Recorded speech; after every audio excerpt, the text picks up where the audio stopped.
Növbəti sualımız mürəkkəb cümlədən düşüb. Həmin sualın izahına baxaq. Çobanın könlü olsa təkədən pendir tutar. Burada sağ gördük.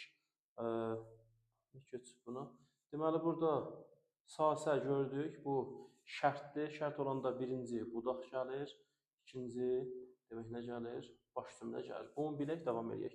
Baş cümlə müəyyən şəxsli sadə cümlədən ibarətdir. Baş cümlə buradır. Təkədən pendir tutar. Nə edir? Tutar kim? O.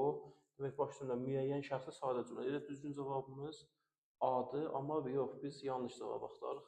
B-də yazıb hər iki cümlə fe'li xəbərlidir. Olsa şərt şəklində olan fe'l, tutar xəbər şəklində olan fe'l. Bu da doğrudur. Baş cümlənin xəbəri fe'lin gələcək zamanındadır. Tutar gələcək zamanında. Bu da doğrudur. İşarəni onsuz da qoymuşduq. Doğrudur. Budaq cümlə baş cümləyə bağlayan söz, bağlayıcı söz. Bir də sasə ilə bağlanıb. Görürsünüz, təkcə sasə ilə bağlanıb. Bağlayıcı söz öz funksiyasını itirmiş sual əvəzliklərdir. Bizim cümlədə o yoxdur.